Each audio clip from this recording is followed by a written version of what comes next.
This is Business Therapy, healing businesses from the inside out through communication and emotional intelligence. I'm Diane Dye Hansen, management consultant, with me co-host Christine Salvo, therapist, certified mediator, and certified hypnotherapist. Good morning, everybody. Hello. Good morning, everybody. And today on the show, we have a returning guest, Barry Lamont Reeves, who was born and raised in Burlington, North Carolina. He enlisted in the United States Army and underwent basic training at Fort McClellan, Alabama, as a chemical operations specialist. His successful military career has included deployments to Iraq and Afghanistan, retiring after 24 years of military service. He currently works as Director of Diversity for the Boston Planning Development Agency. As the Director of Diversity, Equity, and Inclusion, Barry Reaves brings over 12 years of experience in diversity and equity management, including employee relations, organizational design, training and development, and strategic communications. Barry serves as a member of the agency's senior leadership team and is charged with the development and oversight of the BPDA's racial equity and diversity priorities, establishing collaborative partnerships with internal and external stakeholders, and fostering a more inclusive, equitable, welcoming, supportive, and diverse agency. Mr. Reeves lives in Dorchester, Massachusetts, and has two children, Benjamin and Isabella. Welcome back, Barry. Hey, every time I hear you say that, it's always amazing to have the way you say it. I think you have an amazing voice, so I love it. Thank you so much. Thank you so much. And the reason why we had you back is because last episode, listeners, if you did not hear it, we talked about diversity and inclusion inside the workplace and how diversity isn't just racially based, it's ability based, it's sexual orientation based. There's a number of layers to diversity. And what I felt that we didn't really touch on as much was actually engaging those populations, maybe not just in the workplace, but out in the community, whether your business wants to attract more minority customers or you want to attract more minority employees into your company.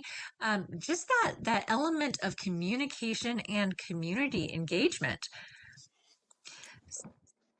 So Barry, the importance of that is really paramount. I mean, what would happen if that piece was missing from someone's strategy?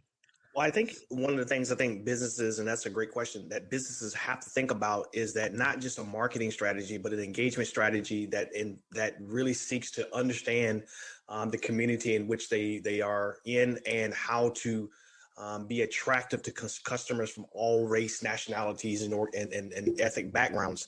I think that most business owners don't look at community engagement as a strategy, which it really is a strategy for them. And it's not a marketing, I'll repeat it again, it's not a marketing strategy. It's actually understanding the community and the people that live in that community, their needs, their desires, their wants, their concerns, and how to connect in a holistic way to that community, and going beyond just being looking for a customer base, but looking for a community-based connection. How would someone go about beginning to understand what their community engagement strategy should be? Well, you definitely need to take a look at your neighborhood, and you definitely need to kind of plan and use the strategy we tend to look at is that radius base. So meaning you want to look out anywhere between 5 and 10 miles of your business and begin to kind of take a look at the demographics, look at language, look at look at religious groups, look at cultural groups, look at the affinity groups, and see what's really in your neighborhood, and then begin to look at what are the ways and strategies you need to do to connect with those particular groups, and look at creating connections beyond, like I said, the marketing aspect of looking for an ask, but simply just trying to introduce yourself as a business within the neighborhood and how you can best support the neighborhood in its growth and development as well. So I love the idea of radical inclusion as a self-proclaimed burner from Burning Man. It is all about including without question and radically doing so without exception. And it seems to me this strategy would be beneficial for businesses in a number of ways. So, what are the ways that community engagement does benefit a company, a business? Well, in a day and age where social justice is becoming a thing, and businesses are being asked to show support to things like Black Lives Matters and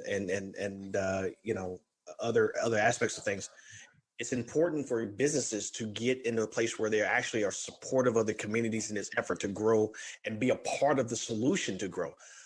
As cities are developing and use in development strategies, it's important for businesses to have a voice in that community. Also, looking to be a potential investor in the community concerns and needs that are available. And business can have a major impact on that community, and from a health standpoint, from a growth standpoint, from opportunities for kids in schools, and just to be a voice that will really empower the community to grow to its potential. I'm enjoying, first of all, I don't want to let this pass too far. So Diane, I think that when you do introductions, you make everyone a rock star. like roll out the red carpet. And I love that. I was watching Barry as you're reading this, and I could just see his chest puff up, and I'm like, yeah, I love it. Right. And it's like, that's me. I've done all of that. Right. And that's so cool. I love hearing that too. So I didn't want to let that pass and go on that compliment as well. And second, I'm kind of looking at this, Barry, and I'm hearing what you're saying and taking notes. And so before we get too far into the who, what, how, and why, I'm just really curious about, once you find out, let's say my demographic is very diverse. Mm-hmm. Maybe there's 5 languages being spoken. Maybe it's very multicultural, like a melting pot, right?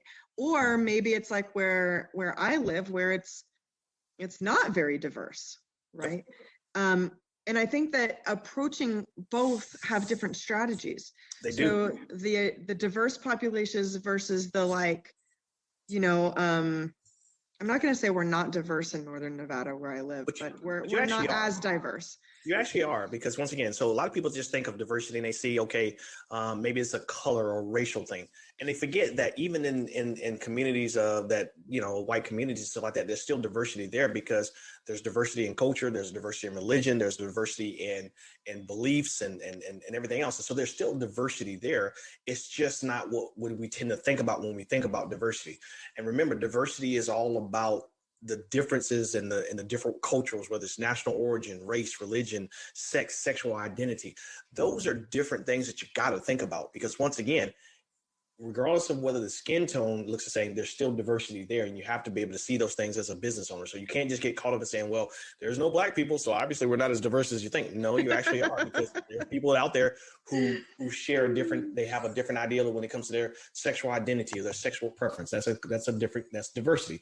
Or someone who looks, who believes their national origin is different. They come from a different country, and so they're maybe an immigrant, and we don't know these things because we tend to get caught to the color and not see beyond just the fact that there's diversity there as well. Mm-hmm. I'm so happy you defined that better.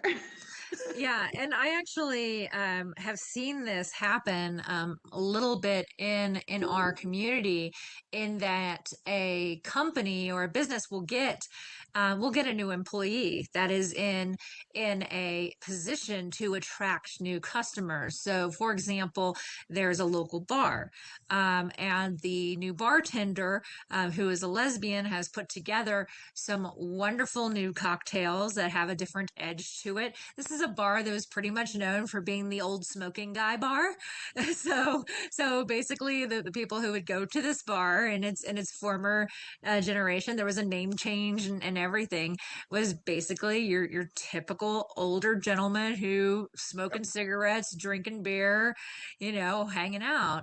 And she is rolling just a whole cadre of things in. She has absinthe on the menu now. She has cocktails that you light on fire on the menu now.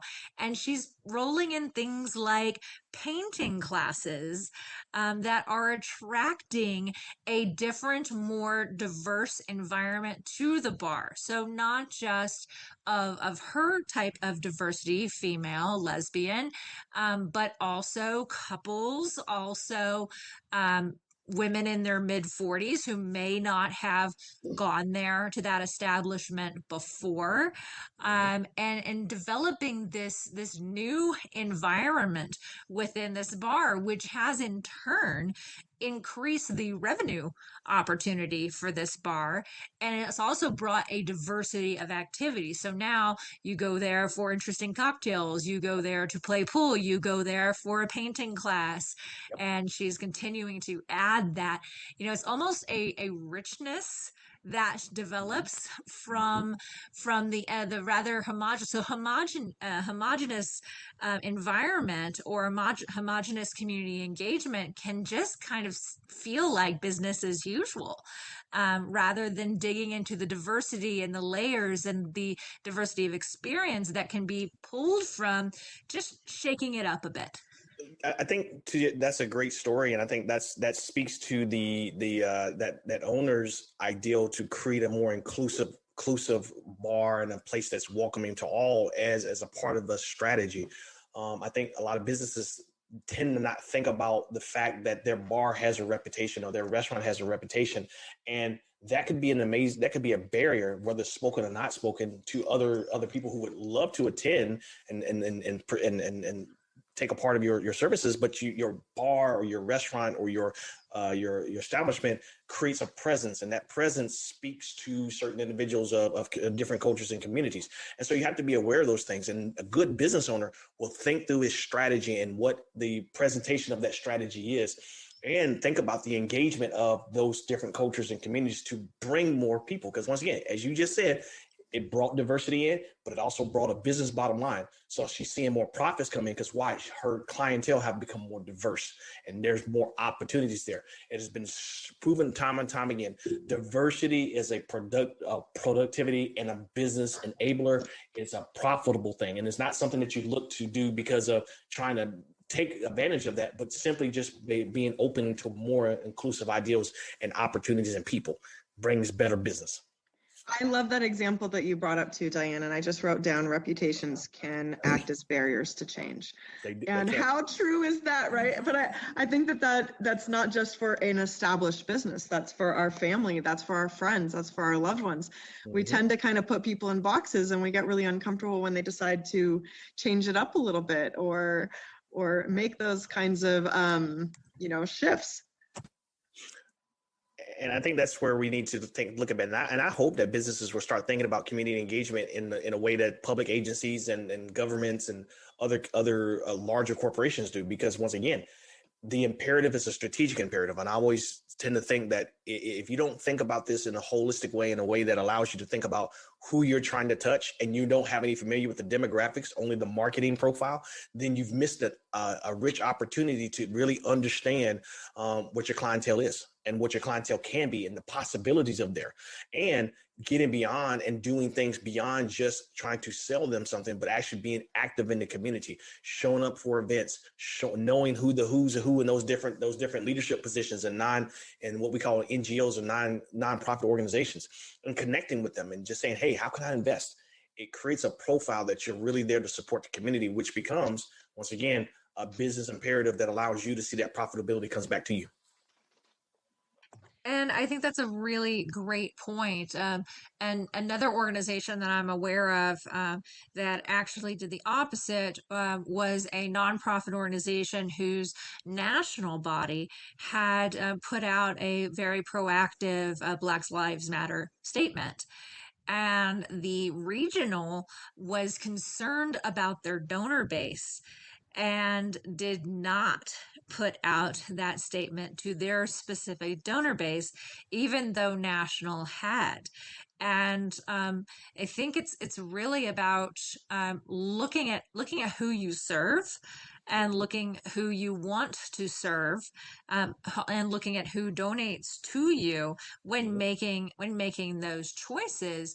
A lack of data integrity within an organization can keep an organization really blind on that and in an assumptive state about what their true diversity is, what their true customer diversity is, what their donor diversity is, and may lead them down the road of not executing the correct decision when it comes to inclusivity and strategy. Well, I think that just shows that they didn't have a diversity of a portfolio when it comes to who was investing. and the message wasn't compelling enough to get beyond a certain demographic.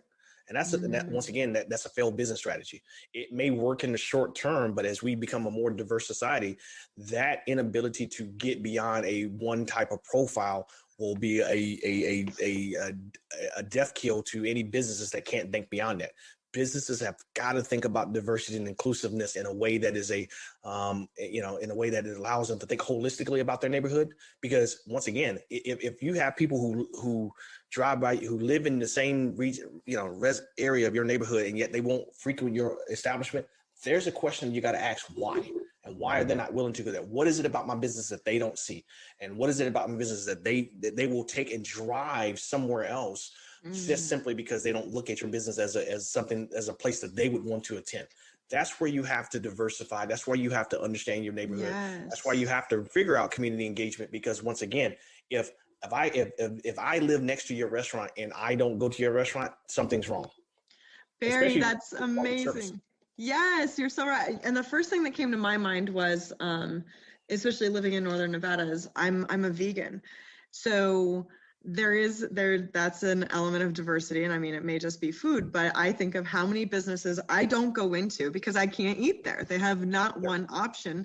I would love to support local business. I would love to diversify my eating out, a handful of places that I can go. But seriously, where I live, there's about 5 places, and everyone knows if we're going out to dinner with Christine, it's going to be one of these 5 places, because those are the only 5 places that I can go out to eat, enjoy a meal, and let that be a good experience. Otherwise, I usually am ordering a side dish or this or that, but I'm not really getting to experience the whatever. You know what I mean? If I could also throw in there too, but I also think about fitness centers, yoga centers. I think about tech companies and small computer businesses. I think about the businesses that are there in these neighborhoods that have not thought about their clientele in a way that's more holistic than just beyond the people that they can get there. And they have to overcome the barrier. And this is where trust really comes into play. A lot of communities, you got to be trustworthy to the community, and they got to know that you have an investment about the community beyond what the dollar is. And that's something that's really maybe hard sometimes, because you're thinking about the bottom line. You want to make a profitable business, but the investment in the community is for the long term, and that long term will pay dividends if you do it correctly, if you think about this correctly. Because once again, yoga is a good thing, but if your yoga studio does not attract a diverse clientele because maybe you don't think they're profitable, that's a wrong business strategy. It's going to catch up with you sooner or later, because when that clientele moves away and that community becomes more diverse, as we see in communities become diverse, then guess what? Now you're falling apart, and you're not able to attract those clienteles and those businesses from those communities.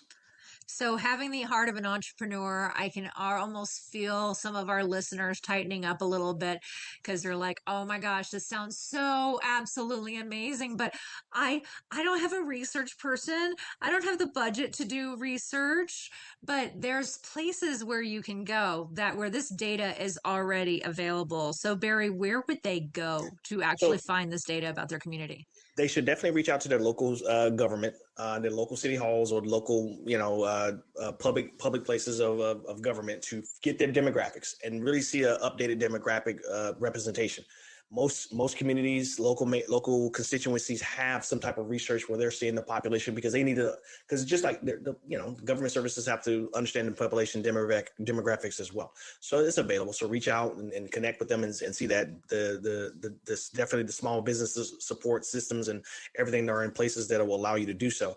But if you can, do the research yourself, get out there and do that. But I think one of the things that's also missing is the use of technology. So I don't see many businesses actually creating surveys on their website to actually ask constituents to give them feedback about what they could do better as far as their services.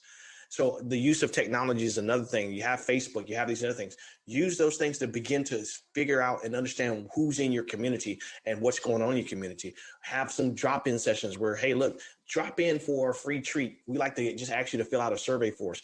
That's just, just so many non-expensive ways to really survey and understand what's going on in your community. Go do a community meeting and look and see who's there at that meeting and start asking questions about what's going on in the neighborhood. You will find a lot of research is already there for you. You just got to know the community well enough to find that information and be well prepared. Ooh, I like so much of what I just heard. So I'm actually really curious. I'm going to ask for an example. So let's say I am a yoga studio. Mm-hmm. How would you diversify a yoga studio? So you have to understand the so what, and you got to understand the so what. Why is this important? So prime example, in some cities they're doing bike paths, but then in a community, minority population or community, they may not understand the so what of a bike path. Why is this important to have? And so you want to explain the benefits of yoga in a way that allows them to connect to their daily lives. Hey, yoga is a great stress relief. Yoga can help balance some things. Yoga can help X, Y, and Z. And your message to them and how it connects and resonates with them is going to be the linchpin of getting them into your agency. But if you don't know the so what and what their concerns are, you will just simply pitch them as yoga. Well, let's be honest. Sometimes some people think yoga is for only white people, and that's not true. Blacks, Indian, Hispanic, everyone does yoga, but their connection is with the person. And so this is why it's important for that person in the yoga studio to get out there in the community and just meet and greet and talk. Okay. So like where I specifically live, it's a pretty large, it's basically families and retirees. Mm-hmm. Right. There's not a lot of like young population here because it's all residential. I mean, there's literally one stoplight. So if I had a yoga studio where I live, I would probably be approaching senior citizen, right? Golfers, like yoga for arthritis, yoga for deep stretching, for, right? And then also like mommy me baby yoga and stress relief for young parent kind of thing, right? So if I know my area, I'm not just posting a yoga studio, I'm telling my community and I know who's in it. And I have specific classes that would target those needs. Exactly. It's not just about things that you can put in boxes. It's about things that you can derive value from. And if you have a neighborhood that has a lot of young families, but also senior citizens, those are populations that are often left out of a lot of programming because the children are disruptive or the seniors don't have as much endurance and don't have the mobility. So anytime a population does not have the widespread access, you do have a more diverse offering. You do, but also think about this. You also, you understand the needs of that community and you understand the concerns of that community, where understanding the age in your community will help you understand that, hey, these are the type of things that I have to offer. Understand the businesses of a parent will help you understand how to set your times that makes them available so they're not thinking about how stressful it is to try to get here and do this and have dinner. Because those are the things that community engagement helps you understand. It helps you understand, like when we make scheduling meetings for different projects and everything else, we're thinking about it's hard to get home at 5 o'clock, try to put 2 kids down, try to get dinner on the table, get them down, do homework, get to bed, and then all of a sudden we say, hey, show up at this meeting. And they're not really engaged with what we're talking about. So you know what? That's the wrong time to come and connect with you. What time would work best for you? What would you need to help? What do you need to support you to help you be able to participate with us? Right. Oh, okay. And then listen and then act on what the information that you get. And then guess what? They begin to talk about your business in a way that says, listen, they understood. I told them about my concerns and they adjusted their schedule. And then guess what? More people start talking about your business in a positive way. That's how diversity empowers you. And there's one time I was working with an organization who was doing a town hall meeting. And what we discovered in the population that they were doing and that they serve and doing the town hall meeting is that food scarcity is a thing, and food security is a really big thing in the population that they serve. So we offered food during the town hall. We offered bag lunch during the town hall. And if you just came and filled out the survey, you could take the bag lunch, or if you wanted to say something, you could take the bag lunch. And then if you have someone who is at home who is, of a certain age, you can take a lunch for them too, if you stay the full amount of time. So you could take extra if at the end of the town hall you were still present. So that got the people in who just wanted to have a lunch, but we wanted their opinions. Right. It got people in to actually engage, and for those who had larger families, who would have that food need, they'd stay longer, and we would get more opinion from those particular environments. Also, the town hall was offered in Spanish. Um, Hey, it was offered in Spanish. It was offered in English and sign language that's as well. good. And So this is knowing the deaf community.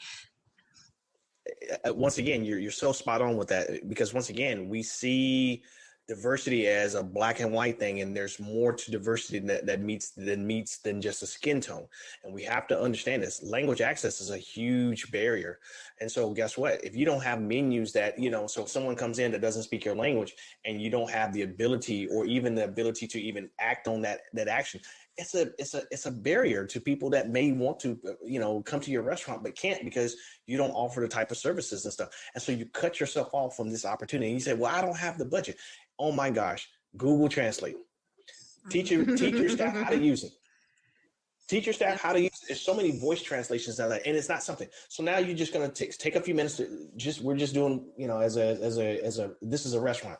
Teach your staff a few minutes on how to use Google Translate. Ask them to all carry their phone with the translation app, and say, hey, in the event that you require a translation, we offer it. And then begin to tell the community, we offer translation services. We are able to. It's an amazing thing. And all of a sudden, you just increase your capacity and your viability for more customers to come into your business, all for just a simple change in your structure and your ability and your staffing to meet a need for diversity. And tourism as well. And that is really big for tourism. Not everybody who visits the US and comes up to Tahoe or wants to visit the capitals of the US knows how to speak English, and it can be very, very challenging for them. So someone who is accommodated in that way is there a statistic of accommodation is more likely to result in increased spend at a business? Mm-hmm. Absolutely. I think that's what also thinks about your hiring, because then you want to try to hire people who are multilingual, who can support a more diverse crowd. Hey, by the way, we're looking to try to expand our capacity. We've saw some studies that shows that, hey, look, we see more ethnic, non-English speaking people. We want to be able to reach them. Do you speak bilingual? And putting it as a job imperative, even as a waiter or waitress, that's still an amazing thing to have someone that can speak a second or third language as a part of your staff. It builds your capacity and expands your ability to reach more customers. Absolutely. I can completely see that. I love that. And all these college students out there looking for jobs, and in the restaurant industry, there's a lot of talent there that's not being mined, and we have to think about that too as well. And you have to think about that as your business bottom line. So Barry, thank you so much for being on the show again. As always, it was an absolute pleasure. If our listeners wanted to learn more about you, where would they go online? If they want to find out some more information, or just need some wonderful advice and some counsel and stuff like that, they can go to www.changefactorylive.com, and they can definitely reach out to me. And I'm always glad to help or provide some guidance and advice on how to think about diversity, equity, and inclusion. Wonderful. Thank you so much. Yes, thank you so much, Barry. I learned so much tonight. I appreciate you. No problem. Thank you guys for always having me. I appreciate the conversation. It's always wonderful. This has been Business Therapy, healing businesses from the inside out through communication and emotional intelligence. I'm Diane Dye Hansen, management consultant. And I'm Christine Salvo, licensed marriage and family therapist, certified mediator, and certified hypnotherapist. Thank you so much for listening today. Have a wonderful day. Have a wonderful day. Bye-bye.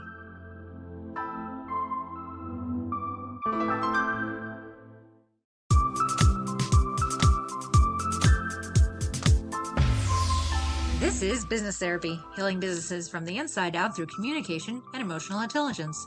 I'm Diane Dye Hansen, management consultant, with me co-host Christine Salvo, therapist, certified mediator, and certified hypnotherapist. Good morning.